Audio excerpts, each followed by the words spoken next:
Hello, नमस्ते। कैसे हैं आप सब लोग। आप सभी का आपके अपने चैनल भावी नेस्ट्रो में बहुत बहुत स्वागत है। इस वीडियो के अंदर हम नक्षत्रों के हिसाब से जानेंगे कि कौन कौन से नक्षत्र किस पाए के अंदर आते हैं। जैसा कि आपको पता है, पाए 4 होते हैं: सोने का पाया, चांदी का पाया, तांबे का पाया और लोहे का पाया। जो सोने का पाया है और लोहे का पाया है वो अच्छे पाए नहीं माने जाते। चांदी का पाया और तांबे का पाया अच्छे माने जाते हैं।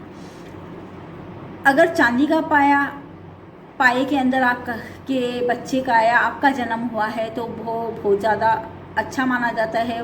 चांदी का पाया सबसे बेस्ट होता है। और अगर लोहे के पाए में हुआ है तो ये सबसे ज़्यादा खराब माना जाता है।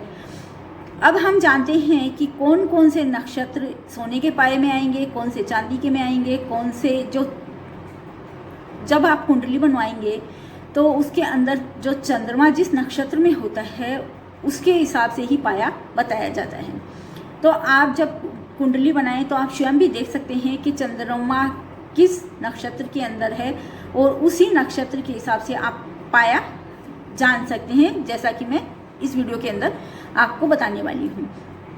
मैंने पहले वीडियो के अंदर भाव के हिसाब से आपको राशि के हिसाब से पाए का विचार करना बताया है, उसमें भी आप जाके देख सकते हैं। जब भी राशि के हिसाब से पाया खराब हो और नक्षत्र के हिसाब से भी खराब हो तो वो बहुत ज़्यादा खराब पाया माना जाएगा।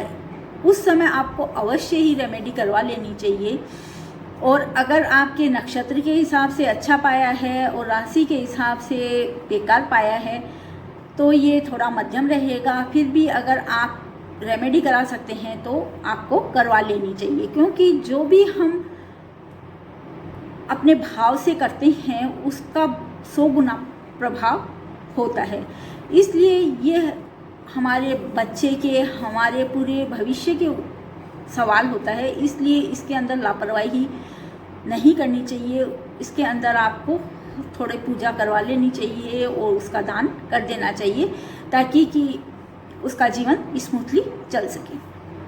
अब हम जान सकते हैं कि नक्षत्र के अनुसार सोने का पाया कौन सा है। जब भी जातक का जन्म रेवती नक्षत्र, अश्विनी नक्षत्र, भरणी नक्षत्र, कृत्तिका नक्षत्र, रोहिणी नक्षत्र और मृगशिरा नक्षत्र, ये 6 नक्षत्र हो गए, इनके अंदर जन्म होगा तो ये सोने का पाया माना जाएगा। सोने का पाए में जन्म को अच्छा नहीं माना जाता, क्योंकि ये कष्टप्रद होता है और स्पेशली पिता के लिए कष्ट लेके आने वाला होता है। इसके कारण घर के अंदर कलह होने की संभावना रहेगी और व्यक्ति अगर धनाढ्य परिवार में जन्म लेगा तो भी वो उस धन को मेंटेन नहीं कर सकता। बाद में उसके थोड़ी थोड़ी आर्थिक परेशानियां बनी रहेगी और रोग और जो ऋण है उसकी संभावना भी उसके जीवन में रहती है। इसलिए सोने के पाए के अंदर व्यक्ति का जन्म हुआ है तो उसे सोने का दान करना चाहिए। थोड़ा सा भी हो पर थोड़ा सा भी दान आपको सोने का करना चाहिए, जिससे कि ये पाए की रेमेडी हो सके। अब हम बात करते हैं चांदी के पाए की। तो चांदी के पाए के अंदर आएंगे आपके 10 नक्षत्र। सोने के पाए में 6 नक्षत्र आए थे, चांदी के पाए में 10 नक्षत्र शामिल होते हैं। इसके अंदर आद्रा, पुनर्वसु, पुष्य, अश्लेषा, मघा, पूर्वा फागुनी, उत्तरा फागुनी, हस्त, चित्रा और स्वाति, ये 10 नक्षत्र आपके चांदी के पाए में आएंगे। चांदी का पाया सबसे बेस्ट माना जाता है, इसलिए जिन भी लोगों का जन्म चांदी के पाए में होता है वो अपने घर परिवार के लिए बहुत लकी होते हैं। उनके जन्म के बाद घर परिवार के अंदर खुशियाँ आती है और उनका जीवन भी बहुत अच्छा निकलता है। अब बात करते हैं लोहे के पाए की। जब भी बच्चे का जन्म विशाखा, अनुराधा, ज्येष्ठा और मूल नक्षत्र में होता है तो ये लोहे का पाया माना जाएगा। लोहे का पाया सबसे खराब माना जाता है, इसलिए अगर लोहे के पाए के अंदर बच्चे का जन्म हुआ है तो उसके हाथ से लोहे की वस्तुओं का दान करवाना चाहिए।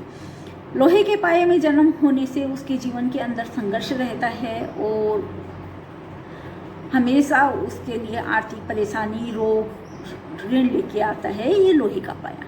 अब बात करते हैं तांबे के पाए की। तांबे का पाया होगा पूर्वाषाढ़ा, उत्तराषाढ़ा, श्रवण, घनिष्ठा, शतभिक्षा, पूर्व भाद्रपद और उत्तरा भाद्रपद में जिन लोगों का भी जन्म होता है उसका तांबे का पाया होता है। तांबे का पाया भी अच्छा माना जाता है। चांदी के पाए के बाद तांबे का पाया ही बेस्ट माना जाता है, और तांबे के पाए के बाद सोने का पाया, और सबसे खराब आपके लोहे का पाया माना जाता है। ये मेरा नक्षत्रों के हिसाब से पायों के ऊपर विचार। नेक्स्ट वीडियो में किसी और विषय पर हम चर्चा करेंगे। तब तक के लिए धन्यवाद फ्रेंड्स। आप लोगों को ये वीडियो अच्छा लगा है तो प्लीज़ प्लीज़ प्लीज़ इसे लाइक करिए, शेयर करिए, और मेरे चैनल को अभी तक सब्सक्राइब नहीं किया है तो उसे सब्सक्राइब भी करिए। धन्यवाद।